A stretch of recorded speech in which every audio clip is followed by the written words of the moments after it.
राजकीय वर्तुळातून महत्त्वाची बातमी समोर येते। अशोक चव्हाण यांनी राजीनामा दिला असल्याची माहिती सूत्रांकडून हाती आलेली आहे। दरम्यान ते भाजपामध्ये प्रवेश करणार असल्याची शक्यताही वर्तवली जाते। राजकीय वर्तुळातून ही अत्यंत महत्त्वाची बातमी समोर येते।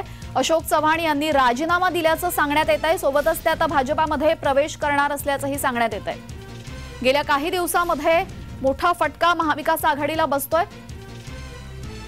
आता अशोक चव्हाण हे सुद्धा राजीनामा देत असून ते भाजपामध्ये प्रवेश करणार असल्याची माहिती सूत्रांकडून हाती आलेली आहे। अगदी काही दिवसांपूर्वी मिलिंद देवरा यांनी काँग्रेसचा राजीनामा दिला आणि शिवसेनेमध्ये प्रवेश केला। त्यानंतर कोकणात सुद्धा दलबदल झाला। दळवींनी तो दलबदल केला। त्यांनी शिवसेनेमधून भाजपामध्ये ते आले, शिवबाठामधून भाजपामध्ये आले। तेव्हा सुद्धा महाविकास आघाडीला कोकणामध्ये मोठा फटका बसला आणि आता माजी मुख्यमंत्री अशोक चव्हाण यांनी राजीनामा दिल्याची माहिती सूत्रांकडून हाती आलेली आहे आणि ते आता भाजपामध्ये प्रवेश करणार असल्याची शक्यता वर्तवण्यात येते। गेल्या काही दिवसांमध्ये महायुतीमध्ये मोठे पक्षप्रवेश झाल्याचं आपण बघितलेलं आहे। अगदी काही दिवसांपूर्वी आपण बघितलं मिलिंद देवरा यांनी काँग्रेसला सोडचिठ्ठी देत त्यांनी प्रवेश केलेला आहे शिवसेनेमध्ये। त्यानंतर अगदी मागच्या आठवड्यामध्ये बाबा सिद्दीकी यांनी काँग्रेसला सोडचिठ्ठी दिली, काँग्रेसला रामराम केला आणि त्यांनी सुद्धा राष्ट्रवादीमध्ये प्रवेश केलेला आहे। त्यामुळे एकूणच राज्यातली महाविकास आघाडी विरुद्ध महायुती अशी जर परिस्थिती बघितली तर महाविकास आघाडीचं बळ दिवसेंदिवस कमी होत चाललेलं आहे। महाविकास आघाडीचे नेते दिवसेंदिवस कमी होत चालल्याचं आपल्याला बघायला मिळते। अनेक बड्या नेत्यांनी महाविकास आघाडीचा राजीनामा दिलेला आहे आणि त्यामुळे महाविकास आघाडीला धक्क्यावर धक्के बसतायत। सुरुवात झाली मिलिंद देवरा यांच्यापासून। मिलिंद देवरा यांनी शिवसेनेत पक्षप्रवेश केला, त्यानंतर बाबा सिद्दीकी यांनी राजीनामा देत राष्ट्रवादीत प्रवेश केला आणि आता माजी मुख्यमंत्री अशोक चव्हाण यांनी राजीनामा दिल्याचं सांगण्यात येत आहे। ही अत्यंत महत्त्वाची बातमी आहे आणि जर तसं घडलं तर महाविकास आघाडीसाठी हा अत्यंत मोठा फटका असण्याची, धक्का असण्याची शक्यता आहे। लोकसभेच्या निवडणुका अवघ्या काही दिवसांवरच आलेल्या आहेत आणि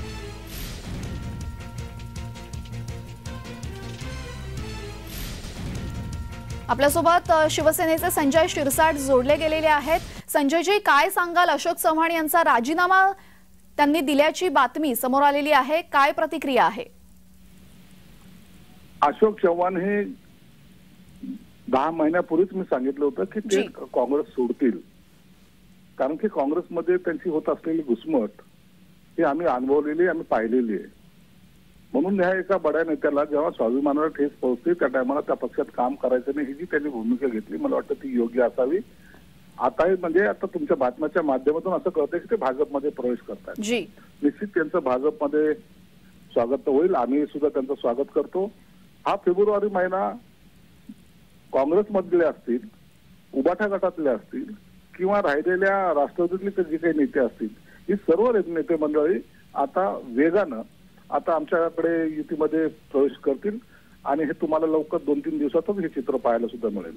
जी, गेल्या काही दिवसात आपण बघितलेलं आहे संजयजी की महायुतीमध्ये मोठे पक्षप्रवेश झालेले, मिलिंद देवरा म्हणा, बाबा सिद्दीकी म्हणा, यामुळे महाविकास आघाडीची परिस्थिती राज्यात कमकुवत झाल्याचं आपल्याला वाटतंय का?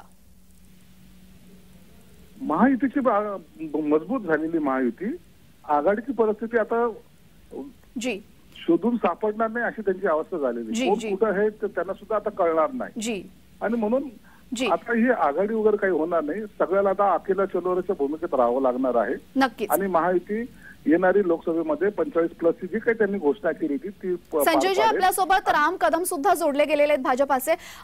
रामजी, आपण काय सांगाल? अशोक चव्हाण यांनी राजीनामा दिल्याचं सगळं सध्या समोर आलेलं आहे आणि ते भाजपात पक्षप्रवेश करणारे, आपली माहिती? काँग्रेसमध्ये कोणालाच राहायचं नाहीये ही वस्तुस्थिती आहे। उद्धव गट असेल, शरद पवार गट असेल किंवा काँग्रेसची दयनीय अवस्था आहे। कारण चित्र स्पष्ट आहे, 2024ला पुन्हा मोदी सरकारच येणार आहे आणि ज्या ज्या नेत्यांना आपल्या विभागाचा, मतदारसंघाचा विकास करायचा, डेव्हलपमेंट करायचे, अशा सगळ्या लोकांना भारतीय जनता पार्टी सोबत आलं तर डेव्हलपमेंट होईल, कारण सत्तेत हेच सरकार येणार आहे अशा प्रकारची एक सार्वत्रिक भावना आहे। पण अशोक चव्हाण राज्याचे माजी मुख्यमंत्री म्हणून त्यांनी काम पाहिलेलं आहे, मोठे नेते आहेत, त्यांनी राजीनामा देणं ही खऱ्या अर्थानं काँग्रेसच्या पक्षानं आत्मचिंतन करण्याची गोष्ट आहे. एवढा मोठा नेता राजीनामा कसा काय देऊ शकतो?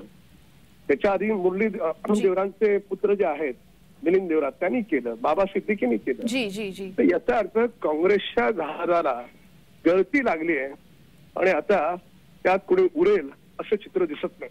जी कदमजी, पण आपण बघितलं की मागच्या महिनाभरात मोठे पक्षप्रवेश झालेले आहेत काँग्रेसमधून. आपण जसं म्हणाले देवरा आणि सिद्दीकी यांचाही पक्षप्रवेश झाला, पण यामुळे वारंवार विरोधकांकडून असा आरोप करण्यात येतो की भाजपा फोडाफोडीचं राजकारण करते. त्यांना काय प्रत्युत्तर द्याल? आता माजी मुख्यमंत्री आहेत, त्यांच्या बाबतीत फोडाफोडीचा काय संबंध आहे? जी, ज्यांनी राज्याचं प्रमुख म्हणून काम पाहिलंय, जेव्हा एवढी मोठे नेते आहेत ते स्वयंप्रेरणेनं करतायत, त्यात फोडाफोडीचा काहीच प्रश्न नाही. जी जी आता स्वयंप्रेरणेनं कोणी करत असेल, तुमच्या पक्षात कोणी राहत नसेल, त्याच्यानंतर अशा प्रकारचे वक्तव्य देणं ही त्यांची राजकीय आवश्यकता आहे. जी जी जी धन्यवाद संजयजी आणि राम कदमजी आपण दिलेल्या प्रतिक्रियेबद्दल. अशोक चव्हाण यांनी राजीनामा दिल्याची माहिती समोर येते आणि आता एक प्रकारे काँग्रेसला आणि अर्थात महाविकास आघाडीला मोठी गळती लागलेली आहे. आपण बघू शकतो काँग्रेसमधून 3 मोठे पक्षप्रवेश झालेले आहेत. सगळ्यात पहिला पक्षप्रवेश मिलिंद देवरा यांचा झाला. मिलिंद देवरा यांनी शिवसेनेत प्रवेश केला, त्यानंतर बाबा सिद्दीकी आणि आता तिसरा पक्षप्रवेश समोर येतोय तो म्हणजे अशोक चव्हाण यांचा.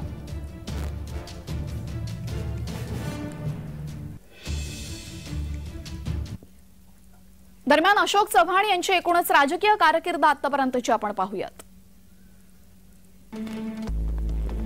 महाराष्ट्राचे माजी मुख्यमंत्री, मराठवाड्याचे भगीरथ शंकरराव चव्हाण यांचे पुत्र,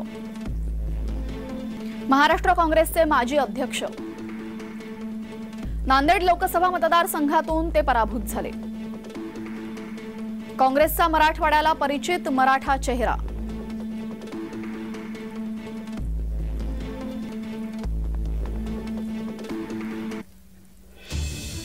अशोक चव्हाण यांनी राजीनामा दिलेला असेल तर हा मोठा धक्का होईल काँग्रेससाठी. काँग्रेसचा कोणताही मोठा चेहरा आता तरी उरणार नाही. अशोक चव्हाण हे माजी मुख्यमंत्री होते आणि अशोक चव्हाण यांनी जर भाजपामध्ये प्रवेश केला तर एक विदर्भातलं मराठा नेतृत्व हे भाजपाला मिळेल आणि विदर्भावर पुन्हा एकदा सत्ता काबीज करण्यामध्ये यश मिळेल भाजपाला आणि महायुतीला.